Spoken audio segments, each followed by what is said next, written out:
அடுத்தபடியாக ரொம்ப அருமையாக பேசக்கூடியவங்க, நடுவருக்கே கேள்வி கேட்பாங்க, கொஞ்சம் எதிரணிக்கும் கேள்வி கேளுங்க என்று சொல்லி கவி தாரகை திருமதி எஸ் சிவகாமி அண்ணன் மேடம். இவங்க இங்கே பழக்கப்பட்டவங்க, இவங்களை பற்றி நம்ம அறிமுகம் பண்ணணும் தேவையில்லை, எல்லாருக்கும் நம்ம ஏரியாவில் இருக்கக்கூடியவங்க. ஒரு மிக சிறந்த ஆசிரியை. நீங்கள் வாங்க. நெஞ்சோடு உன்னையும் சீர்பெற்ற உடலும் உடலோடு உறுதியும் ஆய்கின்ற அறிவும் அடக்கமும் வேண்டும் என்னுள் உன்னொளி உள்ளொளியாய் வளர வேண்டும் இறைவா. இறைவனை வணங்கி நடுவருக்கு ஒரு சலாம் போட்டுட்டு இந்த நல்ல வாய்ப்பை நல்கிய நமது ராமர் கோயில் நிர்வாகிகள் அனைவருக்கும் நன்றி கூறி முதல் கேள்வி எதிரணிக்கே வைக்கிறேங்க ஐயா. உங்ககிட்ட கேட்கிறேன், கேள்வி கேட்கலங்க ஐயா, அப்புறமா உங்கள்கிட்ட கேள்வி வைக்கிறேன். முதல் கேள்வியை நான் எதிரணிக்கு தான் வைக்க போறேன், எதிரணிக்கே கேட்கிறேன். முதல்ல இப்ப பாருங்க, கடைசியா ஒருத்தர் முடிச்சுட்டு போனாங்க, திருமதி ராஜலட்சுமி அம்மையார் அவர்கள் லஞ்சம் கொடுத்து சென்றார். நீங்க எல்லாம் கை தட்டினீங்க. உலகம் இப்படிதாங்க இருக்கு, கலியுகம்ன்றது. நீங்களும் கை தட்டி கொடுப்பீங்களா? இன்னும் கை தட்டலாம் கொடுத்த லஞ்சத்துக்கு. அம்மா கிருஷ்ணர் அப்படிதான்ப்பா, அதுதான் அவங்க சொல்லிட்டு போறாங்க. திரைக்கதை, வசனம், டைரக்ஷன், எடிட்டிங் மொத்தமா அவர் தான். அதை நாங்க மறுக்கவே இல்லை. அவர் பரமாத்மா, ஒவ்வொரு அணுவும் அவர் இன்றி அசையாது. யாரின்றி? கிருஷ்ணர் இன்றி. ஒத்துக்கிறோம்ப்பா, இல்லவே இல்லை, நாங்க சொல்லவே இல்லை. நாங்க அப்படி சொல்லலமா. அந்த திரைக்கதை, வசனம், எடிட்டிங், டைரக்ஷன் பண்ண அவர் தான். எத்தனை தவறுகள் பண்ணிருக்காரு மகாபாரதம் படிச்சு அத்தனை பேருக்கும் தெரியும். இப்ப நீங்க கை தட்டலாம் கண்டிப்பா.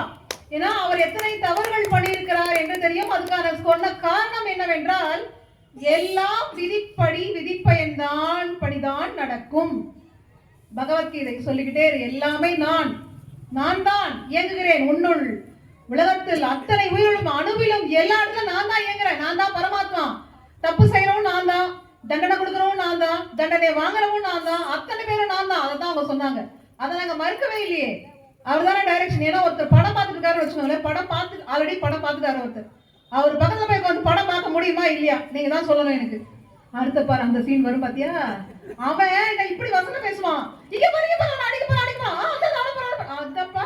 அப்படின்னு சொல்ற மாதிரி அவருக்கு உலக நிகழ்வுகள் அனைத்தும் தெரியும். நான் கிருஷ்ண பத்தி பேசிட்டு இருக்கேன், நீங்க நினைச்சிட்டு இருப்பீங்க, கேட்டுருங்க.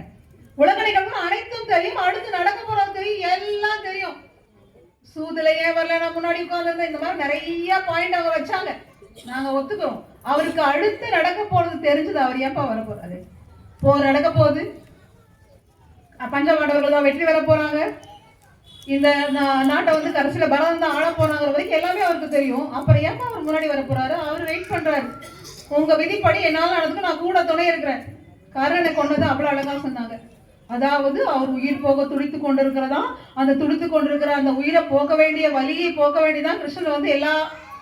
என்னங்கப்பா நியாயமா பேசணுங்க எதிரணிக்காரங்களே, அதுல என்ன நியாயம் இருக்குன்னு எனக்கு தெரியல. ஒரு உயிர் போது உயிரை வந்து அதாவது வழியோட இருக்கு, அந்த உயிர் போறதுக்காக வந்து நிக்கிறேன்னு சொல்றாங்க. இல்ல, அது இல்ல அங்க உண்மை.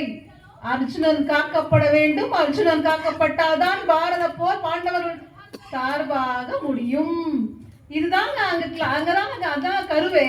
நீங்க அவரோட உயிருக்காகலாம் அவங்க போராடாங்கன்னு சொல்றதெல்லாம் நீங்களா வாதம் வச்சுக்கலாம், என்ன வேணாலும் வச்சுக்கலாம். நடுவருக்கும் தெரியும் அந்த வாதத்துல என்ன உண்மை இருக்கு உண்மை இல்லைன்னு.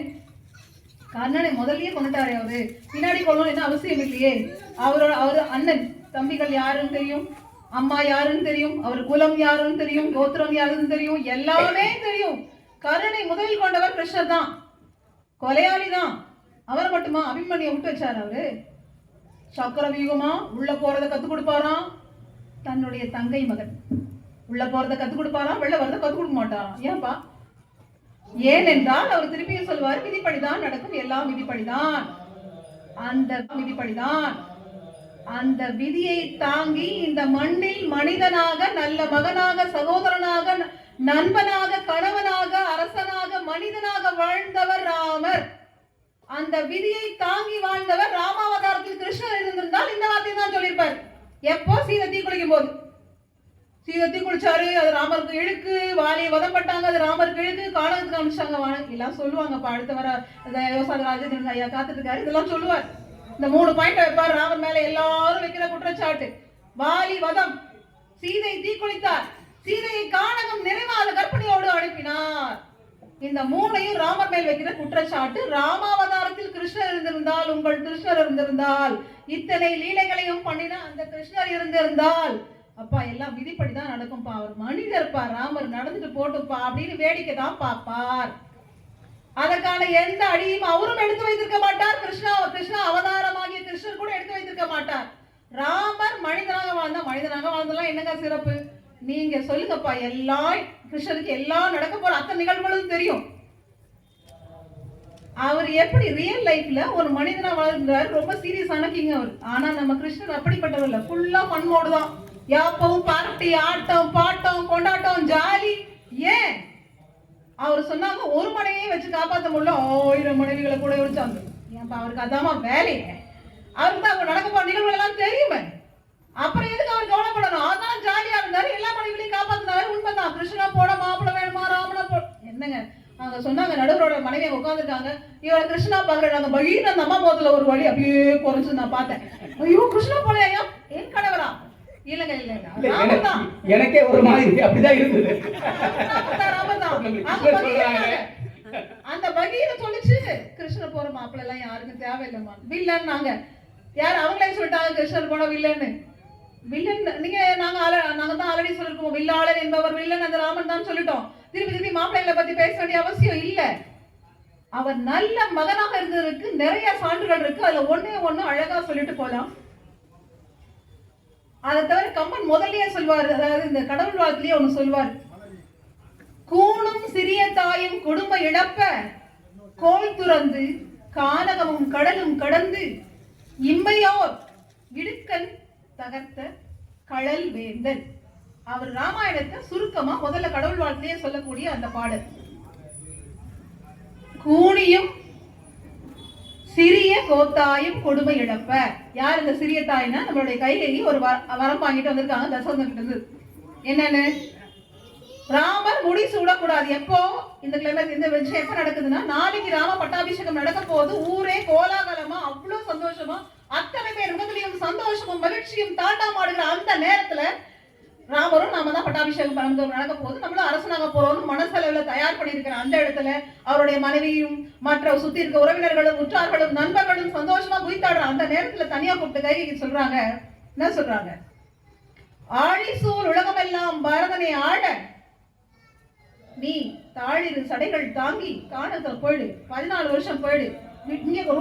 இந்த சைட்ல கூட எங்க இருக்கிறாரு, இந்த அயோத்தி சைட்ல கூட எங்க இருக்கிறாரு, காணத்துல போய் 14 வருஷம் சடைமுடி தாங்கி அங்க போய் இருந்துரு அப்படின்னு சொன்னோன்னா, யாரா இருந்தாலும் ஒரு திடுக்கு அப்படின்னு ஒரு மனசுல ஒரு எண்ணம் தோன்றும்.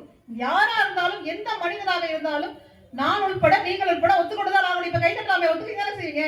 இல்ல உனக்கு பட்டமே இல்ல காட்டுக்கு சொன்னா நீங்க என்ன செய்வீங்க? ஒரு ரியாக்ஷன் திடுக்குன்னு வரல, எவ்வளவு நல்லவராக இருந்தாலும்.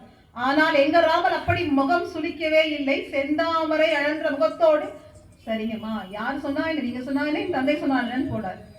இது எதனால் நடந்துன்னு ஒரு நமக்கு புராணம் சொல்லுச்சுன்னா, பூ பந்தால கூனியை எரிஞ்சு அவங்களை கூனிங்கிற அந்த பட்டத்தை வாங்கி கொடுத்ததுனால கிடைத்த தண்டனை 14 ஆண்டுகள் வனவாசம்ங்கிறது ஒரு சின்ன விளையாட்டு கிடைச்ச தண்டனை. ஆனா நம்ம கிருஷ்ணர் விளையாட்டா இருப்பாங்க. கேட்டாங்க, அவங்க சொன்னாங்கம்மா, நம்ம சுப்லட்சுமி சொல்லிட்டு போனாங்க, ராமாயணத்துல ராமரை பத்தி சிறு வயசுல எதுவுமே இல்ல, கிருஷ்ணனை பத்தி சிறு வயது நிகழ்வுகள் அத்தனை இருக்கு. ஆமாங்க உண்மைதாங்கம்மா, நீங்க தாமா வெண்ணெய் திருநீங்க, தயிர் பானையா உடைச்சிங்க, கோபியர் வெண்ணெய் திருநீங்க, தயிர் பானையா உடைச்சிங்க, கோபியரோட விளையாண்டீங்க, 100 கதையை வச்சிருக்கீங்க. திருடனையும் வெண்ணெய் திருடன்னு அழகா சொல்லி முடிச்சிருங்க. ஆனா அவர் பண்ண அத்தனை விஷயங்களையும் குறும்புகளுக்குள்ள அடக்கிடுறீங்கப்பா. ஆனா ராமர் ஒரே ஒரு குறும்பு தான் பண்ணினார். மனிதனாக அவதரித்த போது பூப்பந்தை கூனியின் மேல் எறிந்தார். அதுக்காக கிடைத்த தண்டனை அதையும் மகமலர்ந்த சிரிப்போடு ஏற்றுக்கொண்டவர் ராமர். இதை தவிர அவதாரத்துக்கு வேற என்ன கையா வேணும்? நடுவையா நீங்க உங்களை இப்ப கேள்வி கேட்கிற சொல்லுங்கய்யா. அந்த ஒரு உதாரணம், ஒரே ஒரு பூப்பந்தை எறிந்ததுக்காக 14 ஆண்டுகள் தண்டனை. ஆனா கிருஷ்ணனுக்கு எந்த தண்டனை இல்லைன்னா அவர் இறைவன் இல்லையா? இறைவன் எல்லாருக்கும் தெரியும். அவர் விஸ்வரூப காட்சி தருவார் நிறைய இடங்கள்ல மகாபாரதத்துல. தன் இறைவன் ஒவ்வொரு இடத்துலயும் பதிவு பண்ணிட்டே இருந்தார், பரமாத்மான்னு சொல்லிக்கிட்டே இருந்தார். ஆனா ராமர் எந்த விஸ்வரூப காட்சியும் எங்கேயுமே தரல. தான் மனிதனே வாழ்ந்திருந்தார். ஆனா அந்த ராமபிரானுக்கு எத்தனை பக்தர்கள் உருவானார்கள் மனிதனாக வாழ்ந்து கொண்டிருக்கும் போதே. அவரை எத்தனை பணியாளர்கள் பின்தொடர்ந்தார்கள், எத்தனை பக்தி அவரை பின்தொடர்ந்தது. அவர் மனிதனாக வாழ்ந்து கொண்டிருக்கும் போதே அவரை பரமாத்மா என்று மறைமுகமாக அனைவருக்கும் எவ்வளவு பாடுபட்டிருப்பார். அவர் மனிதனா தான் வாழ்ந்தாரு. ஆனா பரமாத்மானு ஒவ்வொரு மனசுலயும் அவருக்கு அவ்வளோ ரசிகர்கள், அவ்வளோ பெரிய ஃபேன்ஸ். மெயின் ஹீரோனா அதாங்க. நீங்க அத்தனை டைரக்ஷன் கூட பண்ணுங்க, நடக்கவே நடக்காது. நல்ல சகோதரராக வாழ்ந்தார். நம்ம பரதனையும் இலக்குவதியும் சொல்ல வேண்டும். காட்டுக்கு போறாரு ராமர், போறாரு மனைவியோட போறாரு. சரி, ஓகே, உங்க துணை வந்து வேணும்ல, போறாரு. ஆனா அங்க பரதனையும் இலக்குவதியும் சிறந்த சகோதரராக பெற்றிருந்தவர் நம்மளுடைய ராமர் அவர்கள். நல்ல நண்பன், குகனுக்கும் சரி, சுக்ரீவனுக்கும் சரி, விடனுக்கும் சரி சிறந்த நண்பன். விழுந்துக்காக வாலி வதம் செய்தார். ஆனால் வாலி இறக்கும் தருவாயிலும் தன் மகனை எதிராளியின் கையான ராமனின் கையில் தான் பிடித்து கொடுத்து விட்டு இருந்தார். இந்த ஒரே ஒரு விஷயத்தை மட்டும் சொல்லிட்டு நான் ஒரே முடிச்சுக்கிறேங்க ஐயா. ஏன்னா எப்பவுமே இந்த தீக்குளிச்ச சீதையோட தீக்குளிப்பு பத்தி எல்லாரும் விலாவாரியா சொல்லிக்கிட்டே இருப்பாங்க. சீதையே நல்ல அலங்காரம் எல்லாம் பண்ணி போர் முடிஞ்சதுக்கு அப்புறம் ராமனை பார்க்க கூட்டிட்டு வராங்க. சீதை புஷ்ப விமானத்துல மேல இருக்காங்க. இப்ப அண்ணல் நம்மளுடைய ராமபிரான் கீழே இருக்கார். இதுக்கு முன்னாடி ஒரு காட்சி நடந்தது. மிதிலை நகரத்தில் நடந்து அண்ணல் போகும்போது மேலே இருந்தால் நம்மளுடைய சீதா பிராட்டி அவர்கள் அண்ணலும் நோக்கினால் அவளும் நோக்கினால் ஒரு பார்வை பரிமாற்றம் நடந்தது. அந்த பார்வை பரிமாற்றத்தில் நீதான் எனக்கு எல்லாமே, நீதான் என் உலகம், நான் ஏகபத்தினி விரதன், உனக்காக எதையும் செய்வேன், நீதான் என் மனைவி, நான் வேறு எந்த பெண்ணையும் சிந்தாதத்துடன் ராமர் ஏற்றுக்கிட்ட சபதத்தை நிறைவேற்றுக்கான அந்த இடம். ஆனா இப்பவும் அதேதான். மேல நிற்கிறது சீதை, கீழே இருக்கிறது ராமர். இப்போ ஒரு பார்வை பரிமாற்றம் இருக்குது. ரொம்ப நாளைக்கு அப்புறம், பெரிய போருக்கு அப்புறம் தன் கணவனை சந்திக்கின்ற அந்த சீதையுடைய மனோபாவம் அந்த கண்ணுல பாக்குறாரு. கம்பர் அழகாக சொல்றார், என்னன்னா எவ்வளவு தட்டுறாங்க ராமரை பத்தி பேசும்போது மட்டும். நாங்க என்ன பண்ண சொல்ற, கிருஷ்ணர் லீலை நிறைய லீலை எல்லாம் சொல்லுங்க, பேசாம இருந்தாங்க. எப்படி சின்ன வயசுல திருந்த மாதிரி நிறைய விஷயம் சொல்லும்போது அமைதியா இருந்தாங்க. ராமரை பத்தி 4 வார்த்தை நாங்க பேச வந்தோம், தட்டிக்கிட்டே இருக்காருங்க என் நடுவரையா. அப்ப யோசிச்சு பாருங்க, எனக்கு 4 வார்த்தையே 4000 வார்த்தைக்கு சமம்னு அவரே சொல்றாரு. தொடக்கத்துல என்ன பண்ணாருன்னா, ஐயா பத்தி ஒண்ணு சொல்லிட்டு போனோம். ஐயா தொடக்கத்துல ஒன்னே ஒண்ணு சொன்னாரு, ராமரை வணங்கி இந்த பட்டிமன்றத்தை ஆரம்பிக்கிறேன். ஐயா தான் சொன்னாங்க. அப்ப என்ன அர்த்தம்? ராமரை வணங்கி பட்டிமன்றம் ஆரம்பிச்சு கிருஷ்ணாவதாரம் சொல்லவே இல்லைங்களா? ஐயா நீங்க சொன்னீங்க, நீங்க சொன்னது நான் எழுதி வச்சிருக்கேன். அப்பவே எழுதி வச்சேன், ராமரை வணங்கி தான் சொன்னீங்க. அப்பவே எங்களுக்கு என்னாச்சு வந்துருச்சு. இவங்க சொன்ன சில விஷயங்களுக்கு நான் சொல்லிட்டு போயிடுறேன். சரணாகதி தத்துவம், யாரு தன்னிடம் வந்தாலும் அவருக்காக போராடக்கூடிய, அவருக்காக செய்யக்கூடிய ஒரு மனோபாவம் ராமருக்கு இருந்து. இன்னும் நிறைய பத்தி நான் சொல்ல போனா தட்டிட்டே இருந்திருப்பாரு ஐயா. நான் இப்ப விட்டுட்டு போயிடுறேன். கண்டிப்பா இன்னும் நிறைய சொல்றதுக்கு ராமரை பத்தி, ராமரான பத்தி இருக்கு. ஆனால் அவர் மனிதனாக வாழ்ந்து ஆத்மாவாக இருந்து பரமாத்மாவாக தன்னை வெளிப்படுத்தாமலே வெளிப்படுத்தி கொண்டவர். கண்டிப்பாக அவர்தான் சிறந்த அவதார புருஷன். நன்றி, வணக்கம். ரொம்ப நன்றி.